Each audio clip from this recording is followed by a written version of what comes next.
السلام عليكم ورحمة الله وبركاته. أهلا بكل متابعين دينا ولميس، وحلقة جديدة من حلقات وصفات من مطبخي مع دينا ولميس، واللي فيها بننعي الفنان القدير عبد الرحمن أبو زهرة في زوجته وشريكة حياته رحمها الله وأسكنها فسيح جناته. لو أول مرة تزوروا قناتنا ما تنسوش تشتركوا في القناة وتفعلوا الجرس، وما تنسوش اللايكات الجميلة منكم. يلا مع بعض نتابع الفيديو بعد الفاصل. حالة من الحزن سيطرت على أسرة الفنان الكبير عبد الرحمن أبو زهرة بعد وفاة زوجته سلوى الرفعي، والتي أقيم صلاة الجنازة عليها أمس عقب صلاة الجمعة في جامع النور بميدان العباسية.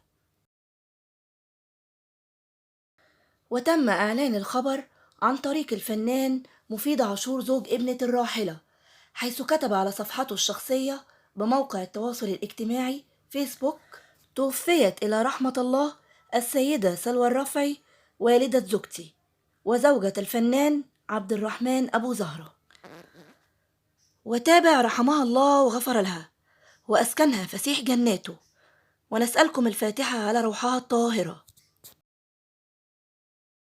وأكد الفنان أشرف زكي نقيب الممثلين أن الفنان عبد الرحمن أبو زهرة لم يحدد حتى الآن موعد استقبال العزاء في زوجته الراحلة سلوى الرفعي، وذلك بسبب عدم وصول نجله أحمد أبو زهرة من الخارج،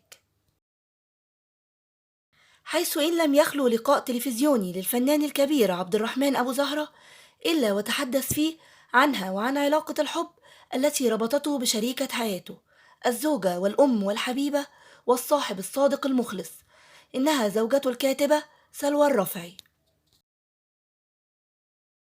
وفي أحد لقاءات الفنان عبد الرحمن أبو زهرة التلفزيونية تحدث فيها عن قصة الحب هذه وعن السيدة الأولى في حياته التي منحها قلبه وعمره كله، وكيف أن حبه لها وغيرته عليها كانت السبب في ابتعادها عن التمثيل والتركيز في التأليف الذي وجدت فيه نفسها. ويقول الفنان عبد الرحمن أبو زهرة: ذهبت إلى المسرح وشاهدت الممثل الذي أمامها ممسكا كتفها، فانفعلت وشرحت له أنه ليس بإمكاني أن أرى رجلا آخر يضع يده عليها، وطلبت منها أن تترك التمثيل لصالح الكتابة تبدع فيها بالفعل.